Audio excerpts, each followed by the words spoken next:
Bonjour à tous, je vous retrouve pour une nouvelle vidéo. Aujourd'hui je vais vous parler de mon voyage à Amsterdam.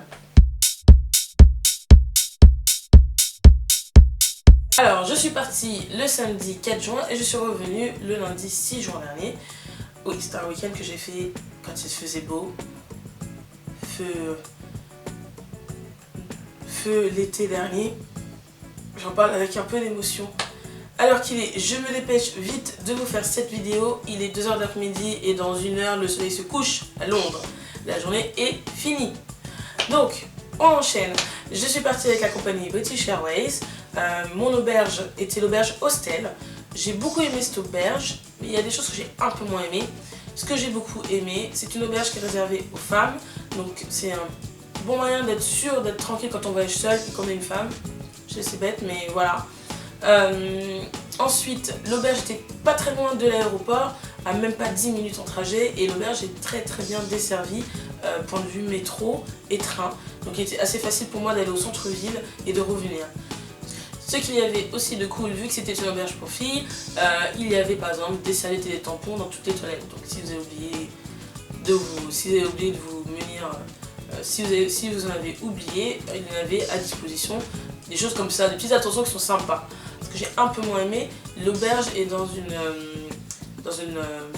un immeuble partagé par des entreprises. Donc il y avait un étage qui était réservé à l'hostel et d'autres étages étaient réservés à d'autres entreprises. Je me demande comment ça se passe en semaine quand tu es en mode vacances et qu'ensuite tu rencontres des gens qui sont en mode travail. Ça fait un peu bizarre. Voilà. Ensuite, on était dans un contexte un peu... pas un contexte, mais là, elle est située dans une zone un peu industrielle, universitaire, donc il y a énormément de bâtiments. C'est pas le côté un peu mignon, adorable qu'on a d'Amsterdam. J'étais en week-end, donc l'immeuble était un peu vide. En plus, l'immeuble est complètement vide, donc ça faisait un peu ville morte. Et ce que j'ai moins aimé, c'est la décoration méga girly. Exemple, Hello Kitty dans les toilettes. Ouais, bof quoi, le papier peint, Hello Kitty dans les toilettes. Ouais. Je suis arrivée à l'auberge, je n'ai pas fait mon check-in tout de suite, j'ai juste déposé ma valise et je suis partie à la découverte d'Amsterdam. J'ai eu de la chance, je suis tout de suite tombée sur une entreprise qui proposait des visites guidées. La société s'appelle 360 Amsterdam. La visite qu'ils proposent est gratuite, elle est à pied et ils proposent aussi des activités annexes. Si ça vous intéresse, je mettrai le lien de leur site internet sur mon article dans mon blog. Alors je me rappelle plus vraiment du temps qu'elle a pris cette visite, mais je dirais bien entre 1h30 et 2h, voire plus. Ouais, 1h30, 2h. Cette visite vous fait tout le tour de la vieille ville. J'ai beaucoup aimé cette visite parce que la guide avait du recul, était dynamique. Elle nous expliquait des choses aussi sur la société néerlandaise. Le seul truc concernant cette visite, c'est que je m'étais dit que j'allais pouvoir me repérer ensuite dans la ville. En fait, c'est pas du tout le cas.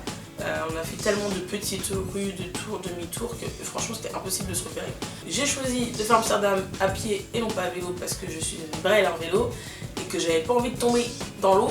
À la fin de cette journée de marche, qui était quand même, il m'a bien fatiguée, je suis rentrée à l'auberge pour pouvoir faire mon check-in que je n'avais pas encore fait et ensuite je suis ressortie aller faire un tour sur un rooftop. Le rooftop s'appelle Canvas, il fait partie d'un hôtel qui s'appelle Vox Hotel. J'ai vraiment aimé l'endroit, l'hôtel a une déco, enfin en tout cas l'accueil, ce que j'ai pu voir l'accueil, c'était une déco un peu rétro 50s. Le rooftop est juste magnifique, il vous donne une vue incroyable sur une partie d'Amsterdam. J'ai décidé de me poser là-bas et d'aller manger. J'ai rien à dire sur la qualité de la nourriture. Attention quand même, la carte n'était pas... il n'y avait pas grand chose sur la carte. Ce qui est quand même gage d'un bon plan parce qu'en général quand il n'y a pas grand chose sur la carte, ça veut dire que ce qui est fait, ce qui est proposé va être assez bon et assez frais. Attention quand même, ça se remplit assez vite. Moi je suis arrivée un peu en avance, mais c'est vrai que vers 8h, 9h, le restaurant est assez plein. Et même avant, le rooftop est plein. Et c'est un petit rooftop, c'est pas un très grand rooftop. Je conseille vraiment de faire un stop là, peut-être pour une pré-soirée ou pour manger. Vous passerez un très bon moment, je suis quasi sûre. Ensuite, j'ai décidé d'aller faire un tour au quartier rouge parce que j'étais vraiment intriguée. La vérité, Je suis désolée. Je voulais y aller à cause du clip de T-Pain. Il y a un clip de T-Pain avec Lily Allen où à un moment il se balade dans le quartier rouge. Je sais pas, j'ai trouvé que c'était sexy comme moment. Je sais pas pourquoi. Il y a des fois, hein, tu sais, la manière dont c'est présenté l'esthétisme, tu dis ah ouais, c'est stylé. Et bah, je suis allée au quartier rouge et j'ai pas du tout aimé. Alors le quartier rouge à Amsterdam, c'est des petites rues dans la vieille ville et t'as des petits box, des tout petits box comme ça, où chaque femme est assise et elles peuvent faire des petites animations. Certaines montrent un boobs, voilà, elle a montré un petit sein, voilà. Et donc voilà, tu piétines et tu es devant elle et tu les regardes comme ça. Je sais pas qui est vraiment le spectacle de Klee au final. Ce que nous avait expliqué la guide, c'est que parfois les Néerlandais, il y a des choses qu'ils n'aiment pas, des activités qu'ils n'approuvent pas, mais dans la mesure où ça rapporte un peu de sous, ils se disent pourquoi pas. Et donc ça donne les coffee shops avec la drogue et la marijuana, la drogue. Ça donne le quartier rouge avec la prostitution. Voilà, on n'apprécie pas trop, mais bon, allez. Ils rapportent des sous et ça rapporte sacrément des sous parce que le nombre de personnes qui, je pense, viennent spécialement pour le quartier rouge, notamment tous les enterrements de vie de garçons par exemple. J'aurais peut-être dû faire la visite guidée, je me dis, parce que peut-être que la visite guidée du quartier rouge m'aurait peut-être expliqué plus de choses parce que c'est historique, hein, c'est un quartier historique. Hein.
Le deuxième jour, je suis donc partie de l'auberge déterminée à goûter les fameuses crêpes néerlandaises.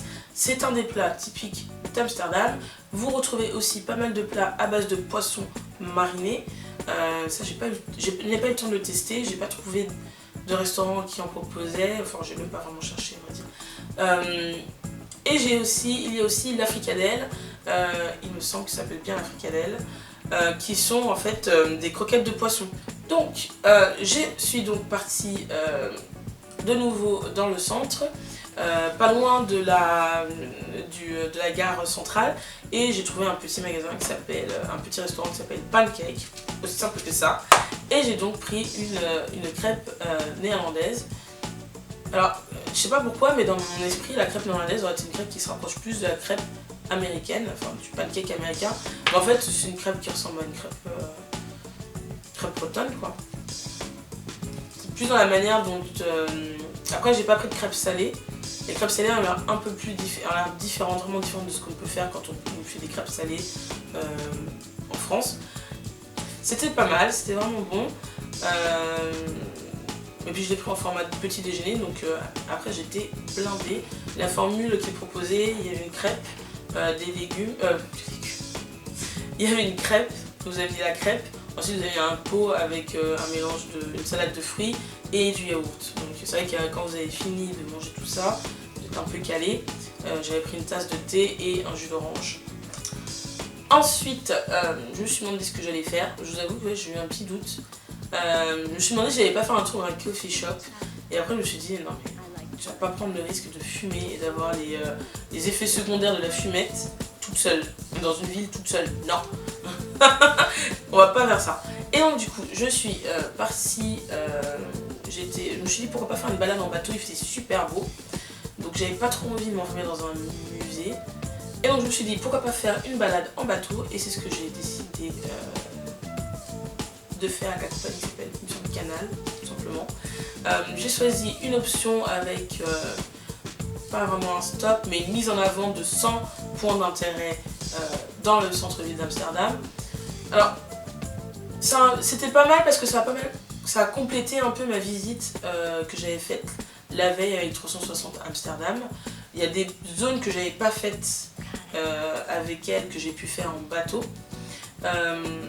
Il faut savoir qu'Amsterdam c'est un pays créé par des pêcheurs à la base qui ont fait fortune avec le commerce triangulaire et la récupération d'épices dans les compagnies des Indes, donc d'Asie, notamment pour eux dans leur cas vraiment d'Asie.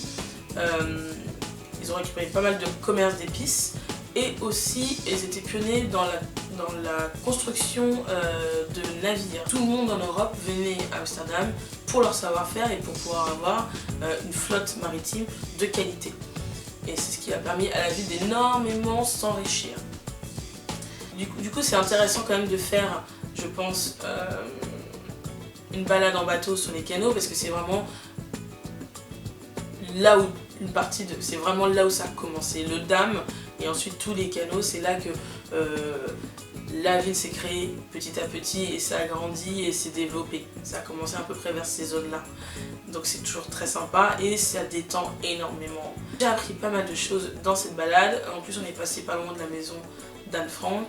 Donc, quand je vous parlais de ce siècle d'or, ce qui se passait, c'est que ces nouveaux riches achetaient des maisons, achetaient des terrains le long des canaux. Et la législation limitait ces terrains à, il me semble, 6 mètres. Si j'ai bien pris note, parce que dans mon souvenir, j'ai dit 6 mètres. Ça me paraît petit maintenant que j'y pense, mais bon. Et ce qu'ils faisaient, c'est qu'ils souvent ils achetaient 2 terrains. Et ils faisaient les 2 maisons en parallèle. Et en fait, ils trouvaient des moyens de faire des portes qui passaient d'une maison à l'autre. Et aussi, ce qui était drôle, c'est que certains, alors c'était vraiment le paraître qui était intéressant, faisaient des fausses portes dans leur maison pour faire croire que la maison était plus grande que ce qu'elle était. Donc il y avait une porte comme ça et si tu l'ouvrais ça menait à rien, il n'y avait rien du tout, je pense que ça ne doit même pas ouvrir. Ce qui est très très drôle. La fin du siècle d'or néerlandais a été provoquée par de multiples guerres, notamment avec la France et je crois l'Angleterre, je suis pas très sûre, mais voilà, et ça a ruiné un peu le pays. Et ensuite ils ont été rattrapés d'un point de vue construction maritime. Tout le monde a commencé à être capable de faire des bateaux aussi bien que les leurs. Ensuite, la balade terminée, j'ai décidé d'aller faire un tour au Museum Plein. Ça encore c'était un autre combat, j'ai pas du tout fait allemand. Et je vous avoue que rien que de prononcer les noms et les trucs, rien que dans ma tête j'arrivais pas à les prononcer. Donc les dire les mots quoi, C'était trop dur ça. Et du coup ça compliquait aussi ma facilité à pouvoir me repérer, tu vois. J'avais du mal, ça fait bizarre quoi, quand tu entends vraiment une langue vraiment très différente de la tienne. Jusqu'à présent, ça faisait très longtemps que j'avais pas fait des visites dans des pays où la langue je la connaissais pas du tout, où j'avais pas du tout n'a pas de lien avec le néerlandais. Avec les autres langues, le français c'est une langue latine, donc tu as des liens avec l'italien, des liens avec l'espagnol, le portugais, ça t'ouvre déjà. Il y a beaucoup de pays dans lesquels voilà, finalement t'es pas si perdu que ça. Et si tu parles anglais aussi, pareil, tu te retrouves un petit peu dans tous les pays qui sont anglophones. Alors là du coup, ouais, non, le côté un peu flamand, allemand, je ne maîtrise pas du tout. Mais j'ai vraiment envie d'aller à Berlin plus tard, donc c'est un premier test. Je suis sûre que ça va bien se passer. J'y suis allée. Mais contrairement à Londres, les musées ne sont pas gratuits ici. Donc je sais qu'ils proposent une carte pour faire des visites de musées. Je vous mettrai plus d'informations dans mon article. Moi je n'ai pas pris cette carte parce qu'il fait beau. Et je me suis dit ça va faire comme en Espagne, j'ai pas avoir envie de faire le musée. Je vais y aller, je vais regarder comme ça les œuvres un petit peu. Tu sais, mais je serai pas d'humeur, Je sais que voilà, quand il y a du soleil, il faut en profiter. Il faut en profiter. Donc on sort, on bouge et on prend le soleil et on fait le plein de vitamine D. Voilà. Donc du coup, je suis quand même allée au Museumplein parce qu'il y a énormément d'étendues d'herbe, c'est relaxant, on peut marcher, se balader. Donc j'y suis surtout allée pour voilà, marcher un petit peu. J'ai continué la marche vers le parc Van Den Park et je suis tournée à l'auberge. Le lendemain matin, je me suis levée très tôt. Et je me suis levée très tôt pour deux raisons. Je voulais aller au café Lepkov, un café magnifique avec une déco épurée, nordique. Voilà, un Ikea en mieux, que demander de plus. J'ai pris un petit latte, très bon petit latte à la noisette, il me semble. C'est un restaurant qui a vraiment beaucoup de succès. Aussi, j'ai décidé de partir assez tôt de l'auberge parce que tout près de l'auberge, il y avait un Esprit Outlet et que j'ai fait quelques emplettes. J'ai scruté le magasin rayon par rayon. Et voilà. Et ensuite j'ai repris le train pendant 10-15 minutes et je suis retournée à Londres.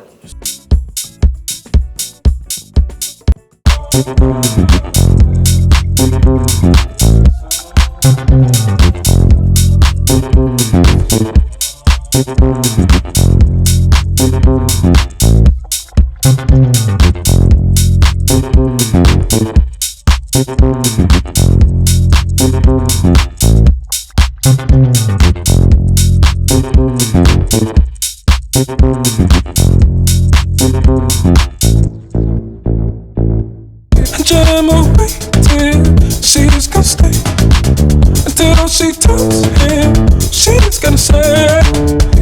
I'm waiting, she's gonna stay until she tells him she's gonna say. I'm waiting, she's gonna stay until she tells him she's gonna say.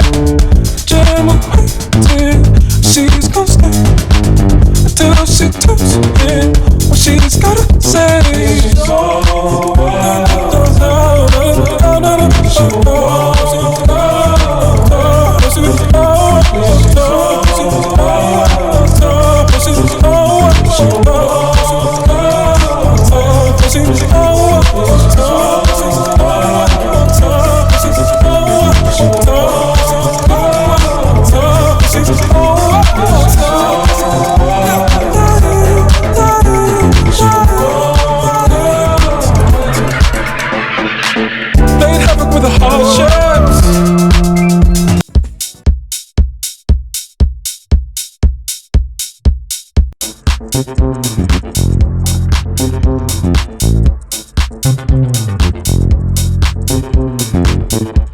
Et donc ça m'a fait vraiment beaucoup de bien. J'ai vraiment aimé y aller parce que ça faisait très longtemps que je voulais aller à Amsterdam et j'étais ravie de pouvoir le faire et de pouvoir faire ce petit week-end.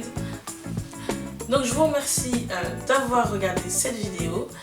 Je vous retrouve pour une prochaine vidéo qui sera plus sur, je pense, Londres. Toutes les infos seront sur mon blog. N'hésitez pas à me suivre sur Facebook, Snapchat, Instagram et même Twitter. Je suis partout. Et je vous dis à très bientôt et je vous souhaite une bonne journée. Bye!